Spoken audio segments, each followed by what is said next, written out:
नमस्कार दोस्तों, जैसा कि आप लोग को भी पता है कि बीपीएससी ने अपना कैलेंडर जारी कर दिया है। तो हम लोगों को न देर करते हुए अपने तैयारी में लग जाना है, क्योंकि जो 70वीं बीपीएससी है उसके भी कैलेंडर जारी कर दिया गया है और आपका बीपीएससी टीचर का उसका भी कैलेंडर जारी कर दिया गया है। तो चलिए हम लोग बीपीएससी के में जितना भी क्वेश्चन पूछा गया है उसे हम लोग क्वेश्चन को देखेंगे। लगभग इतिहास हम लोग शुरू कर रहे हैं, तो आप लोग हमें इस वीडियो में बने रहिएगा और अगर अच्छा लगे तो वीडियो को लाइक ज़रूर करिएगा। तो चलिए शुरू करता हूँ इस क्वेश्चन से। क्वेश्चन आपके सामने स्क्रीन पे नज़र आ रहा है।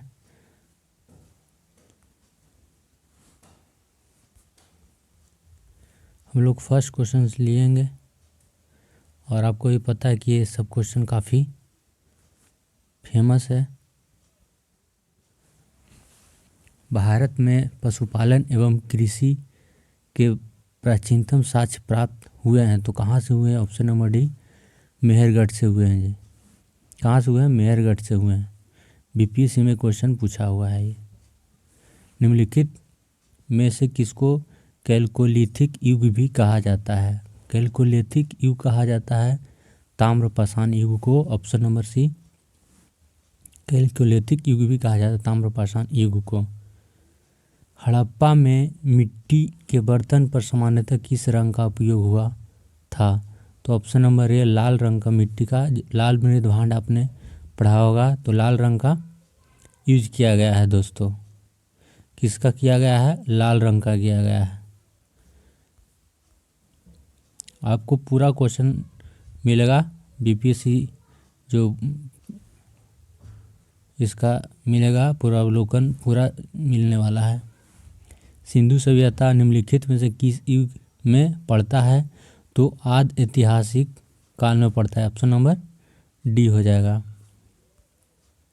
सिंधु घाटी सभ्यता की सबसे महत्वपूर्ण विशेषता क्या है? सिंधु घाटी सभ्यता की सबसे महत्वपूर्ण विशेषता क्या है?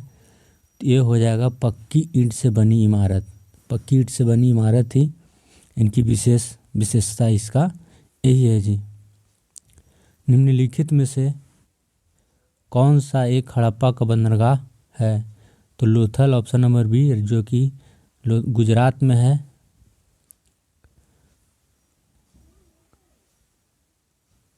निम्नलिखित में से कौन सा हड़प्पा स्थल गुजरात में है? तो लोथल हो जाएगा। Option number A. जैसा कि ऊपर आपने देखा, हड़प्पा नगर लोथल गुजरात के अहमदाबाद जिले में भोगवा नदी के किनारे स्थित है। कौन सा नदी के किनारे? लोथल भोगवा नदी के किनारे स्थित है। यह यहाँ की सर्वाधिक महत्वपूर्ण उपलब्धि हड़प्पाकालीन बंदरगाह है। निम्नलिखित में से किसे हड़प्पाकालीन स्थल से टेराकोटा का हल प्राप्त हुआ है? टेराकोटा का हल प्राप्त हुआ है बनवाली से हुआ है। ऐसे तो अमूमन पूछा जाता है कि हल कहाँ से प्राप्त हुआ, तो बनवाली से। टेराकोटा नहीं पूछता है, लेकिन इसे दिया हुआ है क्योंकि बीपीएससी का क्वेश्चन है। तो टेराकोटा का हल कहाँ से प्राप्त हुआ है? बनवाली से। ऑप्शन नंबर बी हो जाएगा। निम्न में से किस हड़प्पा नगर में जूते हुए खेतों के निशान मिले हैं? तो ये कालीबंगा हो जाएगा जी। टेराकोटा का हल प्राप्त कहे तो हो जाएगा बनवाली, और जूते हुए खेतों के निशान अगर कहे तो कालीबंगा हो जाएगा। Option number A. निम्नलिखित में से हड़प्पा और मोहनजोदड़ो के उत्खनन से संबंधित थे। इसका ऑप्शन नंबर डी हो जाएगा। बी ए स्मिथ हो जाएगा।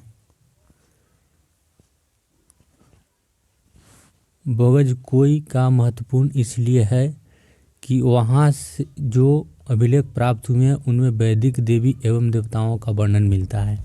बोगजकोई का महत्व इसलिए है, वहाँ जो अभिलेख प्राप्त हुए हैं उनमें वैदिक देवी एवं देवताओं का वर्णन मिलता है।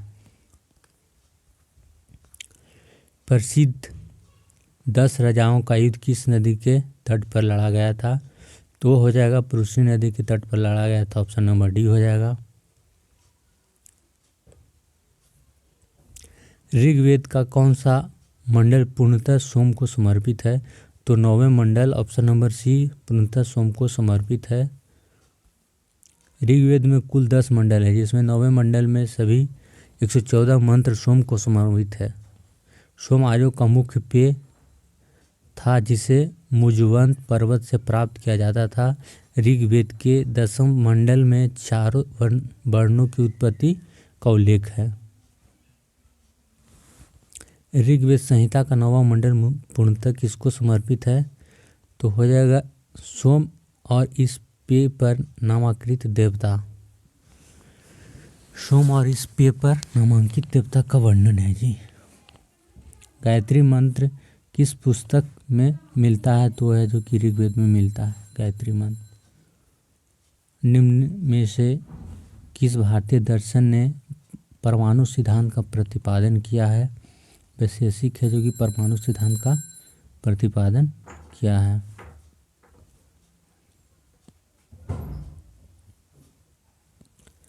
महावीर स्वामी का जन्म कहाँ हुआ था? तो महावीर स्वामी का जन्म कुंडलग्राम में हुआ था। महावीर स्वामी का जन्म कहाँ हुआ था? कुंडलग्राम, ऑप्शन नंबर ये हो जाएगा सही।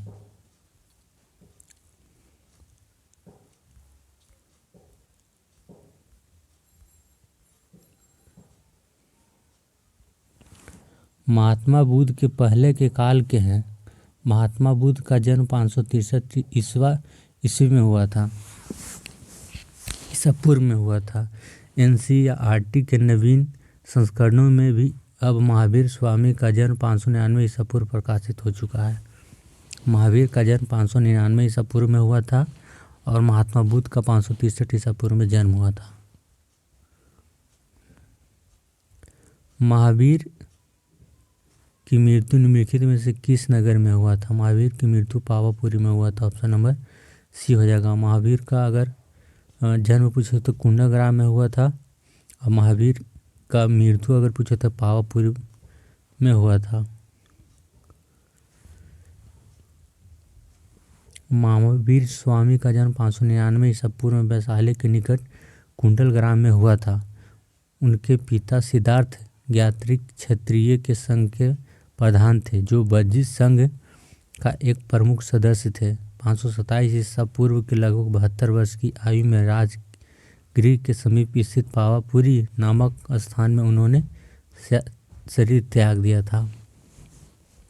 72 वर्ष की उम्र में जो महावीर जी थे, जब 599 इनका जन्म हुआ था, 527 में 72 वर्ष की उम्र में पावापुरी में अपने शरीर को त्याग दिया था।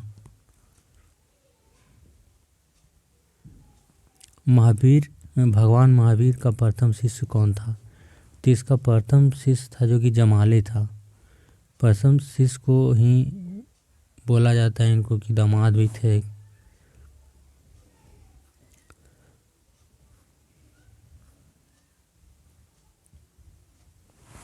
भगवान महावीर का जन्म क्षत्रिय वंश में सिद्धार्थ के यहाँ 599 ईसा पूर्व में हुआ था।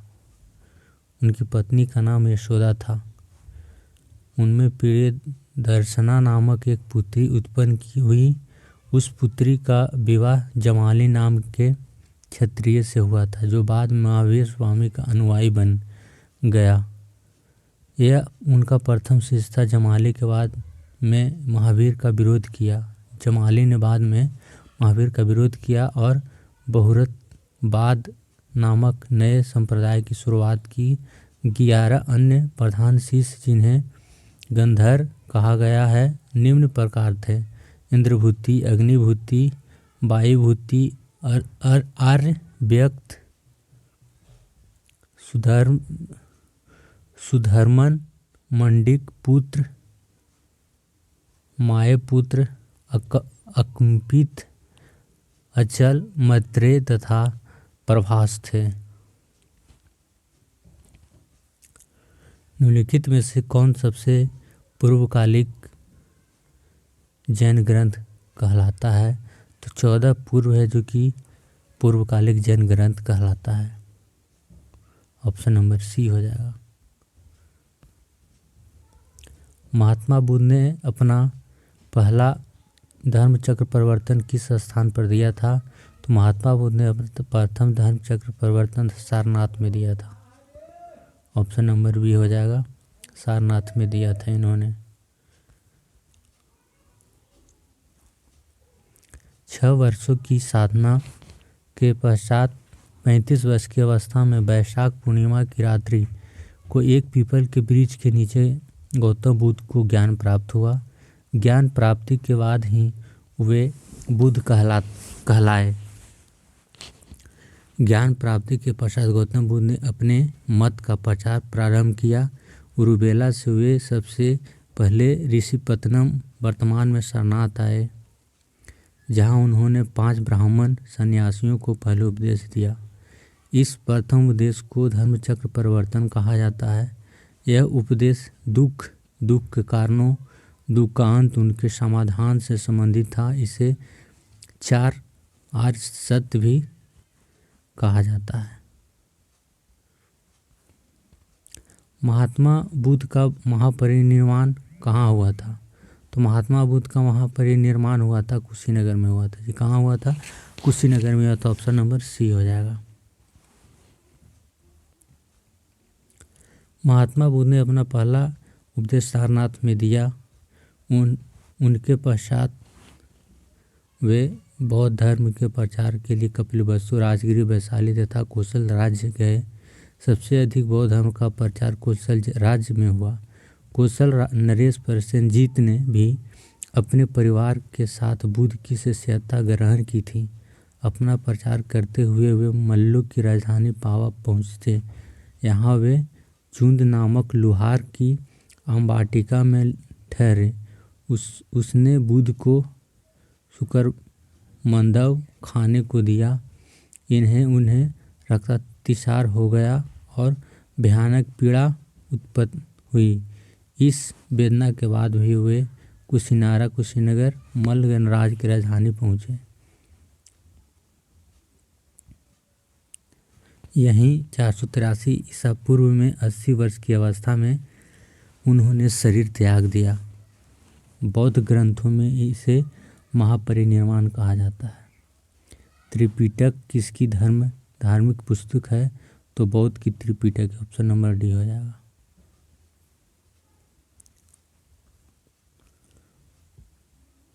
त्रिरत्न या 3 रत्न जैसे सटीक ज्ञान, सच्ची आस्था और सटीक क्रिया निम्न में से किससे संबंधित है? वो बौद्ध धर्म से संबंधित है जी। ऑप्शन नंबर ए हो जाएगा, बौद्ध धर्म से संबंधित है।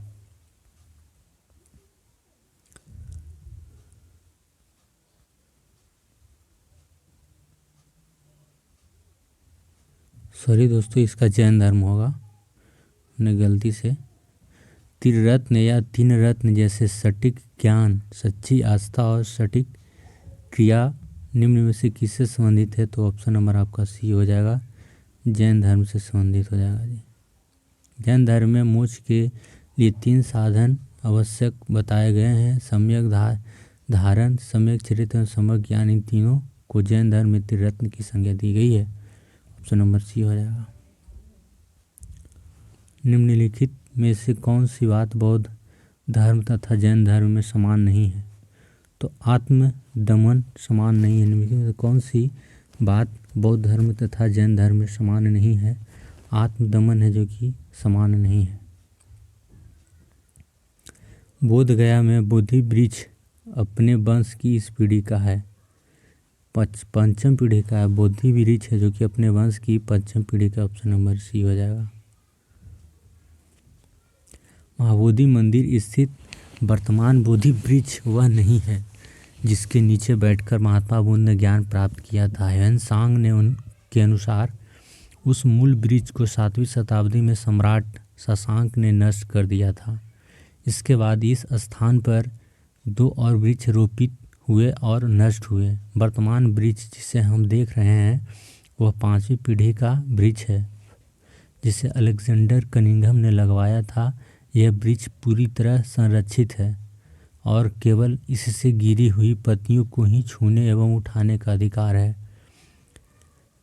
एक अन्य तथ्य के अनुसार यह ब्रिज क्रमशः 2 बार सम्राट अशोक, एक बार पुष्यमित्र शुंग, एक बार पूर्व वर्मा तथा अंत में कनिंघम द्वारा लगवाया गया। अतः यह छठी पीढ़ी का ब्रिज है। बिहार सरकार के पर्यटन विभाग की वेबसाइट पर इसे 5वीं पीढ़ी का बताया गया है। तथ्यों में विवाद होने के कारण बिहार लोकसभा आयोग ने इस प्रश्न को मूल्यांकन से बाहर कर दिया था।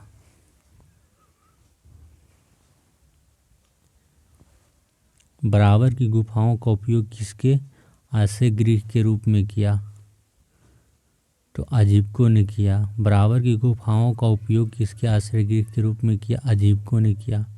ऑप्शन नंबर ए हो जाएगा।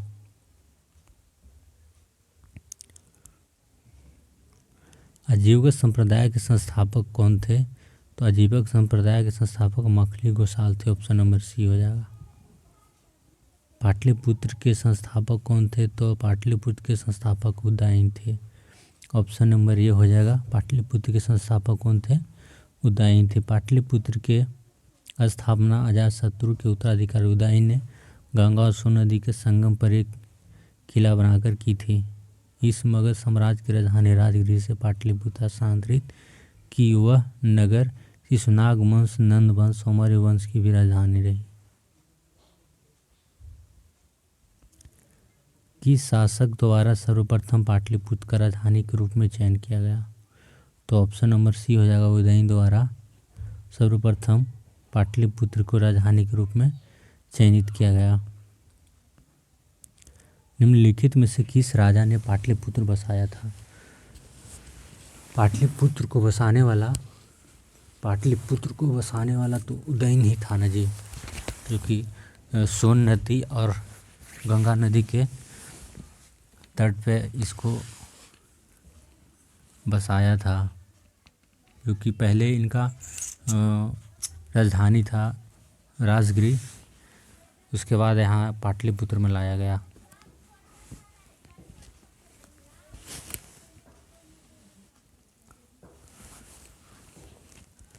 इसके चलिए आगे हम लोग चलते हैं और क्वेश्चन को बारीकी से देखते हैं।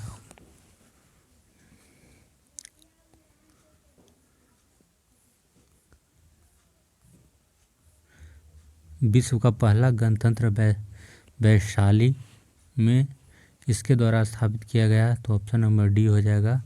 लिच्छवी द्वारा। विश्व का पहला गणतंत्र वैशाली में किया गया, जो कि वैशाली में किसके द्वारा किया गया? तो हो जाएगा लिच्छवी के द्वारा किया गया। किसके द्वारा किया गया? लिच्छवी के द्वारा किया गया।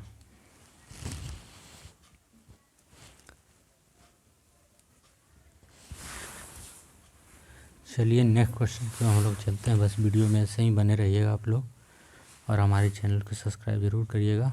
हो सकेगा वीडियो को लाइक भी करते चलिए। मगध की प्रारंभिक राजधानी कौन थी? तो मगध की प्रारंभिक राजधानी राजगृह, जिसे गिरिब्रज कहा भी जाता था पहले। ऑप्शन नंबर सी हो जाएगा।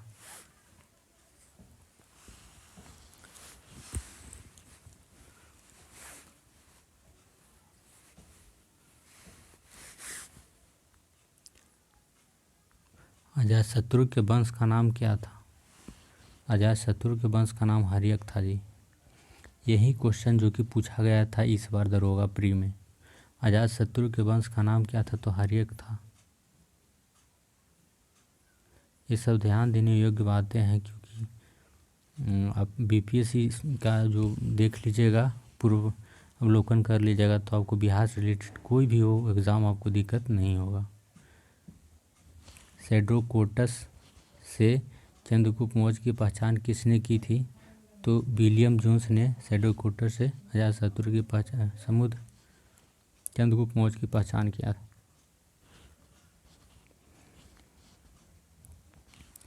ब्राह्मण लिपि को सर्वप्रथम किसने पढ़ा था? तो ब्राह्मणी लिपि को सबसे पहले जेम्स प्रिंसेप ने पढ़ा था। मेगासनी की पुस्तक का नाम क्या था? तो मेगासनी की पुस्तक का नाम था इंडिका। ऑप्शन नंबर डी हो जाएगा। इनका के लेखक कौन था? तो इनका के लेखक विष्णु मेगास्थनीज था। ऑप्शन नंबर बी हो जाएगा। मेगास्थनीज दूत था, क्या था? तो ये सेल्यूकस का राजदूत था जी।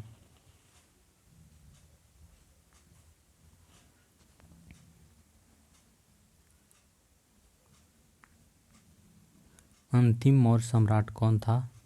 तो अंतिम मौर्य सम्राट आपको बृहदत्त था। ऑप्शन नंबर डी हो जाएगा। किस अभिलेख में रुद्रदामन प्रथम की विभिन्न उपलब्धियों वर्णित है? तो जूनागढ़ अभिलेख में रुद्रदामन प्रथम की विभिन्न उपलब्धियां वर्णित किया गया है। ऑप्शन नंबर ई हो जाएगा जूनागढ़।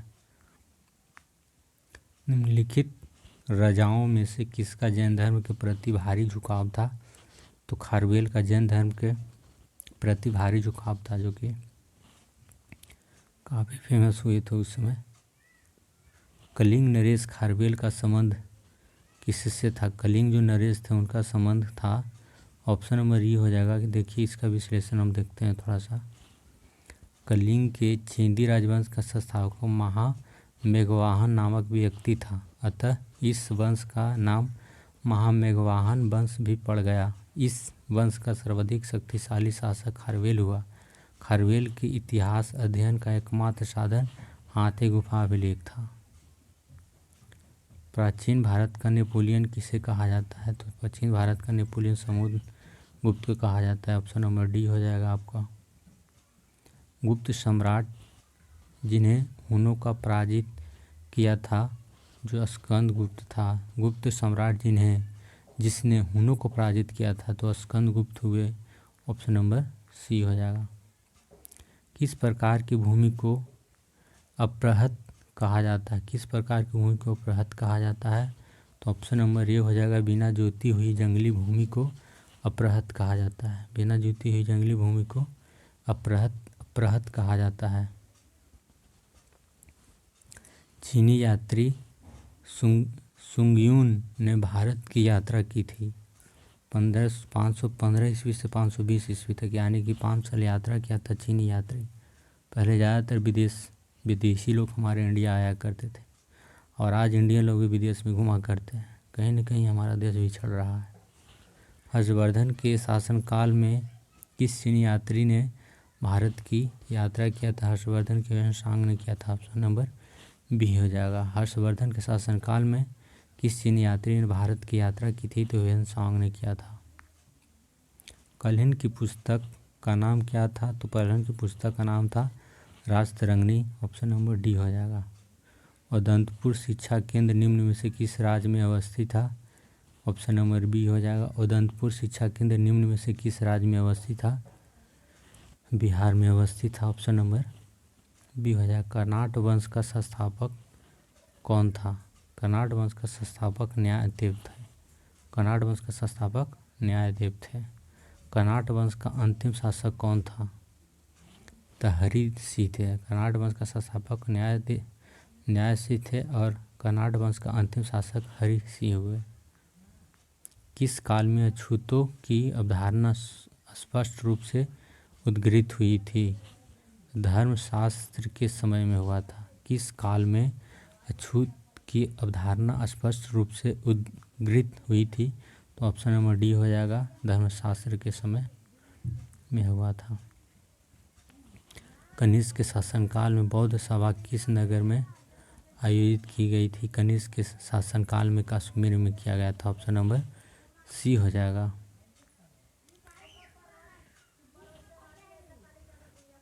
चलिए नेक्स्ट क्वेश्चन की ओर हम लोग चलते हैं और देखने की कोशिश करते हैं।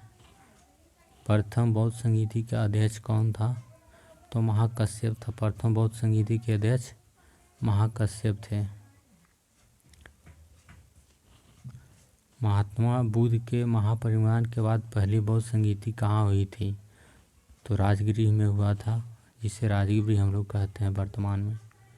बुद्ध के जीवन की 4 महत्वपूर्ण घटनाओं और उनसे संबंध 4 स्थानों का नीचे 2 स्तंभों में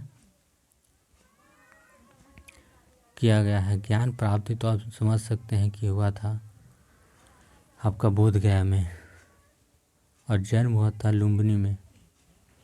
जन्म हुआ था लुम्बिनी में, ज्ञान प्राप्ति हुआ था बोध गया में, और प्रथम प्रवचन दिया था सारनाथ में। निधन हो गया था कुशीनगर में हुआ था जी।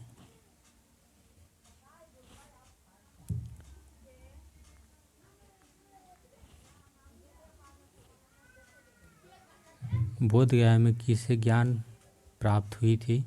तो गौतम बुद्ध की प्राप्ति बोध गया में हुई था। ऑप्शन नंबर बी हो जाएगा। बोध गया में महाबोधि मंदिर बनाया गया जहाँ गौतम बुद्ध ज्ञान प्राप्त किए थे। ऑप्शन नंबर बी हो जाएगा। गौतम बुद्ध को एक देवता का स्थान किस राजा के युग में प्राप्त हुआ था? तो कनिष्क के समय में हुआ था, जो कि आयोजन करवाए थे कश्मीर में। कनिष्क ने करवाया था।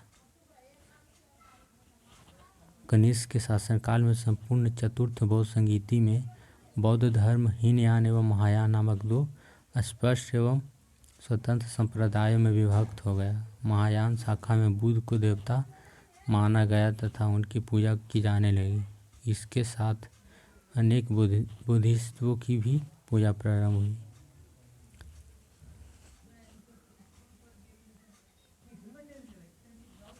ईसा पूर्व 6ठी सदी में विश्व की प्रथम गणतंत्रात्मक व्यवस्था कहाँ थी? तो वैशाली में थी। ऑप्शन नंबर ए हो जाएगा। 16 महाजनपदों की सूची उपलब्ध है। 16 महाजनपदों की सूची है जो कि अंगुत्तर निकाय में है। ऑप्शन नंबर बी हो जाएगा। कौन हो जाएगा? ऑप्शन नंबर बी हो जाएगा आपका। नालंदा विश्वविद्यालय की स्थापना किसने किया था? तो गुप्त ने किया था। किस युग में हुआ था? गुप्त युग में हुआ था। कुमार गुप्त ने स्थापना किया था। नालंदा विश्वविद्यालय किस लिए विश्व प्रसिद्ध था? तो बौद्ध धर्म दर्शन के लिए विश्व प्रसिद्ध था नालंदा विश्वविद्यालय। मध्यकालीन भारत में मानसबदारी व्यवस्था क्यों लागू की गई थी? सैनिकों की सुगमता से भर्ती हेतु। मध्यकालीन भारत में मनसबदारी व्यवस्था क्यों लागू की गई थी? तो सैनिकों की सुगमता से भर्ती हेतु किया गया था। नीचे दो वक्तव्य दिए गए हैं जिनमें कथन है। पहला कथन हम लोग देखेंगे 12वीं शताब्दी के अंत तक नालंदा महाविहार का पतन हो गया। और देखेंगे कारण महावीर को राजकीय प्रश्न मिलाना बंद हो गया था। राजकीय प्रश्रय मिलना बंद हो गया था। दोनों ए और दोनों सही है, परंतु आर ए की सही व्याख्या नहीं है। ऑप्शन नंबर बी हो जाएगा। प्रथम मगध साम्राज्य का उत्कर्ष किस शताब्दी में हुआ था? तो ये 6ठी शताब्दी में उत्कर्ष हुआ था। प्रथम मगध साम्राज्य का उत्कर्ष किस शताब्दी में हुआ था? तो 6ठी शताब्दी में हुआ था। ऑप्शन नंबर बी हो जाएगा। मगध की राजधानी कौन सी थी? मगध की राजधानी तो गिरिब्रज था जी, लेकिन इसको बदल कर लाया गया था पाटलिपुत्र। तो ये थोड़ा सा विवादित हो गया। ए और सी देखिए तो आप समझ सकते हैं। जैसा क्वेश्चन पूछेगा उसके अनुसार होगा। होना तो चाहिए था ये कि अब दोनों ऑप्शन डाल दिया गया तो क्या कहा है। प्राचीन महाजनपद मगध की प्रथम राजधानी कौन सी थी? इसका तो होना चाहिए पटना, पाटलिपुत्र होना चाहिए। तो ऑप्शन नंबर ई दे रहा है। क्यों दे रहा है? इसका कारण क्योंकि ऊपर वाला क्वेश्चन में आपने देखा है पाटलिपुत्र है। ऑप्शन में वैशाली भी दिया हुआ है। वैशाली और चंपा ये सब आते थे उसी के क्षेत्र में ही आते थे, इसीलिए ऑप्शन नंबर ई दे दिया। नंद वंश के पश्चात मगध पर किस राजवंश ने शासन किया था? तो ऑप्शन नंबर ए हो गया। नंद वंश के बाद मौर्य वंश ने मगध पर शासन किया था। जिसके ग्रंथ में चंद्रगुप्त मौर्य का विशिष्ट रूप से वर्णित हुआ है वह है विशाखदत्त। जिसके ग्रंथ में चंद्रगुप्त मौर्य का विशिष्ट रूप से वर्णन हुआ है वह है Vishakhadatta. Option number D C हो जाएगा। निम्नलिखित में से मगध का कौन सा राजा सिकंदर महान के समकालीन था? तो घनानंद था। सिकंदर महान के समकालीन था मगध का जो कि घनानंद था। पाटलिपुत्र में स्थित चंद्रगुप्त का महल मुख्यतः बना था लकड़ी का था। ये पाटलिपुत्र में स्थित चंद्रगुप्त का महल लकड़ी का बना हुआ था। अष्टप्रधान का गठन किसने किया था? शिवाजी ने किया था। अष्टप्रधान का गठन ऑप्शन नंबर डी शिवाजी ने किया था। निम्नलिखित में से किस मौर्य राजा ने दक्कन की विजय प्राप्त की थी? चंद्रगुप्त मौर्य ने निम्नलिखित में मौर्य ने राजा ने दक्कन की विजय प्राप्त की थी। किसने? चंद्रगुप्त मौर्य ने किया था। अभिलेख जिससे यह प्रमाणित होता है कि चंद्रगुप्त का प्रभाव पश्चिमी भारत पर था।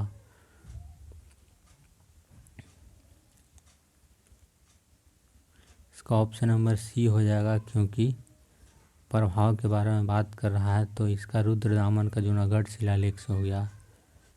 अभिलेख जिससे यह प्रमाणित होता है कि चंद्रगुप्त का प्रभाव पश्चिम भारत पर था, तो रुद्रदामन का जूनागढ़ शिलालेख से पता चलता है कि यहाँ तक इसका असर दिखता था। निम्न में से कौन सा क्षेत्र अशोक के साम्राज्य में सम्मिलित नहीं था? तो श्रीलंका साम्राज्य में सम्मिलित नहीं था। अशोक के साम्राज्य में श्रीलंका सम्मिलित नहीं था। अशोक के शासनकाल में बौद्ध सभा किस नगर में आयोजित की गई थी? पाटलिपुत्रा में किया गया था। Option number A. अशोक के शासनकाल में बौद्ध सभा किस नगर में आयोजित की गई थी? पाटलिपुत्रा में किया गया था। ऑप्शन नंबर बी हो जाएगा। अशोक के शिलालेख में प्रयुक्त भाषा है प्राकृत भाषा है जी। अशोक के शिलालेख में प्रयुक्त भाषा प्राकृति है जी। Option number B. निम्नलिखित में से प्राचीन भारत की कौन सी लिपि दाहिने से बाईं ओर लिखी जाती है? तो हो जाएगा खरोष्ठी। ऑप्शन नंबर सी हो जाएगा। अशोक के धर्म का मूल संदेश क्या है? अशोक के धर्म का मूल संदेश क्या है? इसका ऑप्शन नंबर ई हो जाएगा। चलिए इसका विश्लेषण हम लोग देखते हैं। अशोक धर्म एक नैतिक संहिता थी। अशोक अपने दूसरे और सातवें शिलालेख के माध्यम से संदेश देता है। अपासी सिनवे बहुक्याने दया दाने सच्चे सोचे मादे साधवे च, अर्थात कम पाप करना, कल्याण करना, दया दान करना, सत्य बोलना, पवित्रता से रहना, स्वभाव से में मधुरता तथा साधुता बनाए रखना। इस प्रकार के अशोक धर्म में मूल संदेश में शांति और अहिंसा का बड़ों का सम्मान, धार्मिक सहनशीलता निहित है। इसलिए ऑप्शन नंबर ई हो जाएगा। केवल वह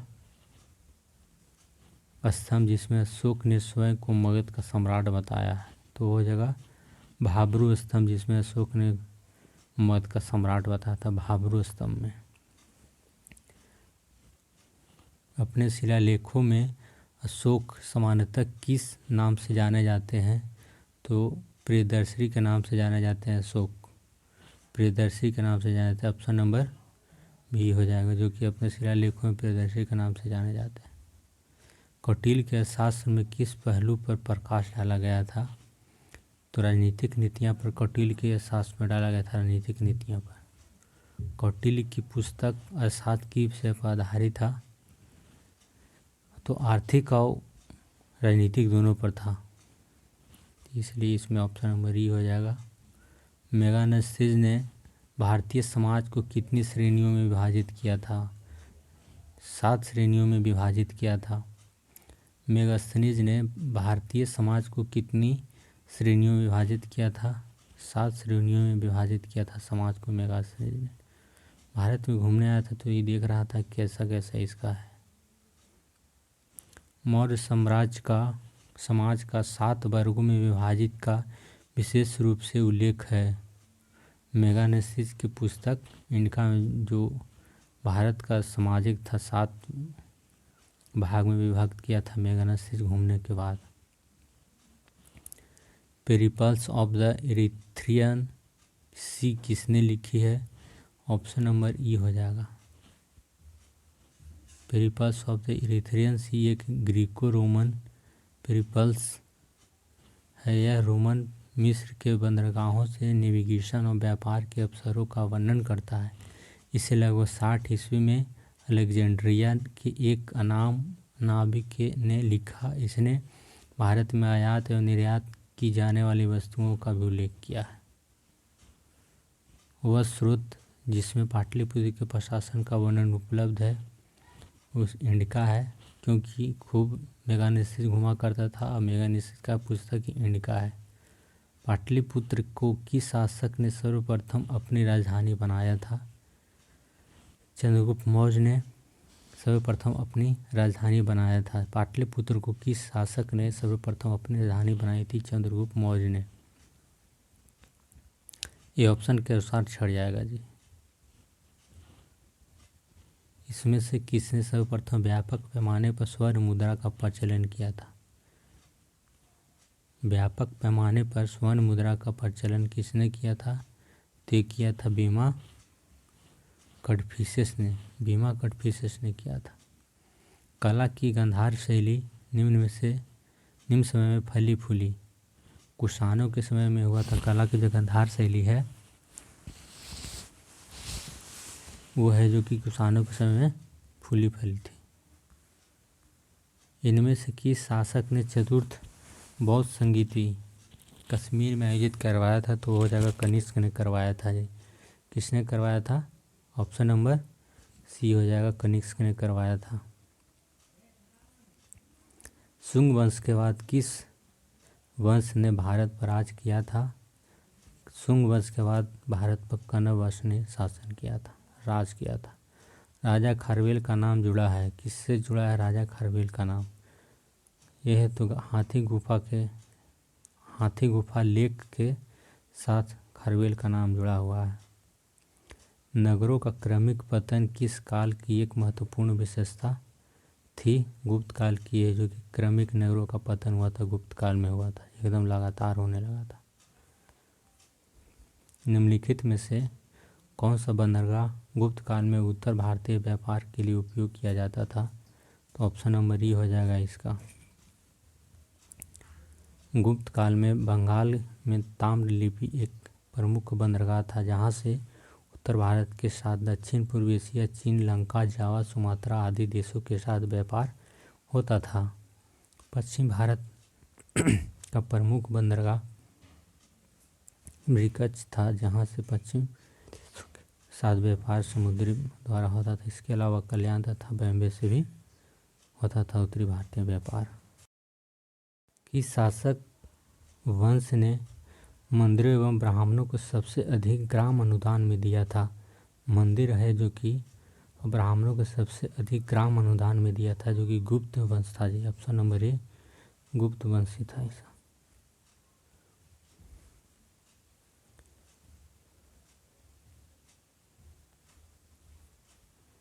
गुप्त युग में भूमि राजस्व की दर क्या थी? तो उपज का 6वां भाग था जी। गुप्त युग में भूमि राजस्व की दर क्या थी? उपज का 6वां भाग था। Option number B. भागवत संप्रदाय के विकास में किसकी देन अत्यधिक थी? तो गुप्त वंश की अत्यधिक देन थी। इनमें से किसने पहली बार यह व्याख्या की थी कि पृथ्वी के अपनी धुरी पर घूमने के कारण प्रतिदिन सूर्योदय एवं सूर्यास्त होता है? तो आर्यभट्ट ने किया था। ऑप्शन नंबर ए हो जाएगा। इनमें से कौन गुप्त काल में औषधि के क्षेत्र में अपने कार्य के लिए जाने जाते हैं? ऑप्शन नंबर ई हो जाएगा।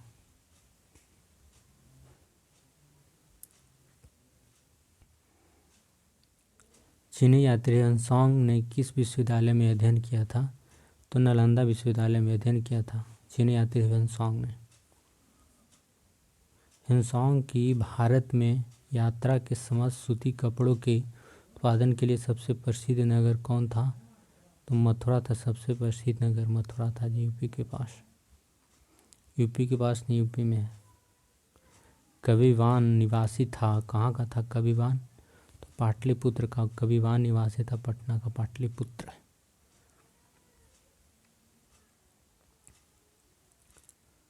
चीनी यात्री इत्सिंग ने बिहार का भ्रमण किया लगभग, इनमें से कोई नहीं, लगभग किया था चीनी यात्री इत्सिंग ने 671 ईस्वी में किया था। कब किया था? 671 ईस्वी में किया था। जो वह युवक था अपने 37 बौद्ध सहयोगियों के साथ बौद्ध धर्म के अवशेषों को देखने की इच्छा से उसने पाश्चात्य विश्व का भ्रमण करने का निश्चय किया। वह दक्षिण के समुद्री मार्ग से होकर भारत आया। 675 से 685 ईस्वी तक नालंदा विश्वविद्यालय में अध्ययन किया। 10 साल रहा और अध्ययन भी किया। 693-94 ईस्वी में लगभग सुमात्रा होते हुए वह चीन लौट गया। 10 साल रहा था। सोचिए क्या बात था उस समय। आज के युवा भी घूमने जाते हैं लेकिन 10 साल रहते हैं नहीं। पहले वीज़ा नहीं था, आज वीज़ा लगता है। प्रसिद्ध चीनी यात्री फाहियान ने किसके शासनकाल में भारत की यात्रा की? चंद्रगुप्त द्वितीय के शासनकाल में जो चीनी यात्री फाहियान है, जो चंद्रगुप्त द्वितीय के शासनकाल में भारत की यात्रा किया था। फाहियान चंद्रगुप्त द्वितीय के शासनकाल। नालंदा विश्वविद्यालय के संस्थापक कौन थे? तो कुमार गुप्त थे। ऑप्शन नंबर बी हो जाएगा, नालंदा विश्वविद्यालय के संस्थापक। ताम्रपत्र लेख दर्शाते हैं कि प्राचीन काल में बिहार के राजाओं का संपर्क था जावा सुमात्रा से था। ताम्रपत्र लेख दर्शाते हैं कि प्राचीन काल में बिहार के राजाओं का संपर्क जावा सुमात्रा द्वीप से था। स्वर्ण भूमि का वह राजा कौन था जिसने नालंदा में एक बौद्ध विहार की स्थापना की तथा उसने उसके रख रखाव हेतु अपने दूत द्वारा देवपाल से 5 गांव दान में देने के लिए प्रार्थना की थी?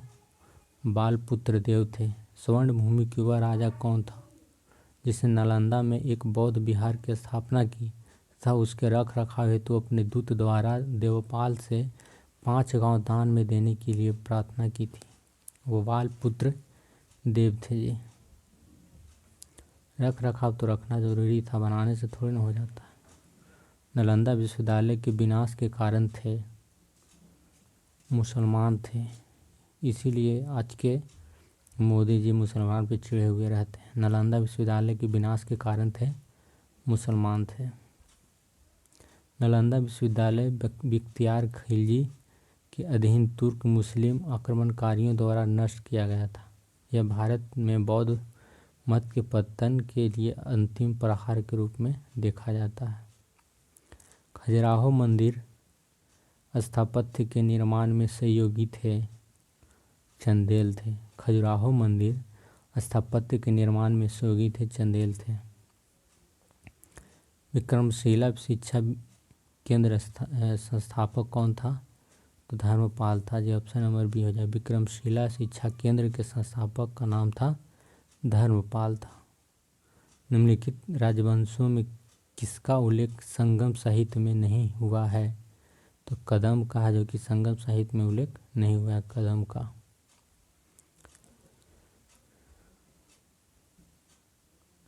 बस लगभग 126 क्वेश्चन है, हम लोग पहुंचने ही वाले हैं दोस्तों। संगम युग में उरैयूर इसलिए विख्यात था तो कपास के व्यापार का महत्वपूर्ण केंद्र था, इसलिए विख्यात था। मुद्रा राक्षस का लेखक कौन था? तो विशाखदत्त था। ऑप्शन नंबर बी हो जाएगा। पृथ्वीराज रासो के लेखक कौन था? चंद्रवरदाई था। भी पृथ्वीराज रासो के लेखक चंद्रवरदाई था। Option number D. Swapna Vasavadatta के लेखक कौन था? भास था। स्वप्नवासवदत्ता के लेखक भास था। कुमार संभव महाकाव्य किस कवि ने लिखा है? कालिदास ने लिखा है। कुमार संभव महाकाव्य किस कवि ने लिखा है? कालिदास ने लिखा है। किरातार्जुनीय पुस्तक किसने लिखा था? भारवी ने लिखा था। किरातार्जुनीय पुस्तक किसने लिखा था? भारवी ने लिखा था। उस स्रोत का नाम बतलाएं जो प्राचीन भारत के व्यापारिक मार्गों पर मौन है। मिलिंद पन्हु ने लिखा था। उस स्रोत का नाम बताएं जो प्राचीन भारत के व्यापारिक मार्गों पर मौन है। मिलिंद पन्हु एक स्रोत है जो बताता है। हर्षचरित्र नामक पुस्तक किसने लिखी है? बाण भट्ट ने लिखा। हर्षचरित्र नामक पुस्तक किसने लिखी है? बाण भट्ट ने लिखा है जी। चोल वंश का संस्थापक कौन था? चोल वंश का संस्थापक विजयालय था। ऑप्शन नंबर ए हो जाएगा। चोल वंश का संस्थापक विजयालय था। बस हम लोग अंत के करीब हैं, बस कुछ क्षण बचे हैं, टिके रहिए। 2 क्वेश्चन और बचे हैं। चोल काल किसके लिए प्रसिद्ध था? तो चोल काल है जो कि दोस्तों ग्राम पंचायत के लिए प्रसिद्ध था। चोल काल किसके लिए? ग्राम पंचायत के लिए प्रसिद्ध था। कौन सा मध्यकालीन भारतीय साम्राज्य व्यापक स्तर पर स्थानीय स्वशासन के लिए प्रसिद्ध था? तो चोल हो जाएगा। ऑप्शन नंबर बी हो जाएगा। स्थानीय प्रशासन चोल हो जाएगा। दक्षिण भारत के मंदिरों के आकर्षक द्वारा क्या कहलाते हैं? गोपुरम कहलाते हैं। दक्षिण भारत के मंदिरों के आकर्षक द्वार क्या कहलाते हैं? गोपुरम कहलाता है। आकर्षक जो द्वार है उसको गोपुरम कहते हैं। तो दोस्तों यहीं पे समाप्त हुआ मेरा जो बीपीएससी के द्वारा जितने भी आयोजित किया गया था प्राचीन इतिहास का जो जितने भी क्वेश्चन थे हमने इसको आज करा डाले हैं। तो इसके आगे नेक्स्ट क्या होता है आप लोग कमेंट जरूर करिएगा, क्या आप लोग को चाहिए। ऐसे तो मैं हिस्ट्री ही कराना चाहूँगा, मध्यकालीन हिस्ट्री हो सके तो मैं कराऊँगा या फिर पॉलिटी करा दूँ, जैसा आप लोग कहें। ऐसे आशा है कि हिस्ट्री ही कराऊँगा। तो मिलते हैं फिलहाल नेक्स्ट वीडियो में मिलते हैं। फिलहाल के लिए जय हिंद दोस्तों। मिलते हैं नेक्स्ट वीडियो में। Bye bye, take care. जय हिंद दोस्तों।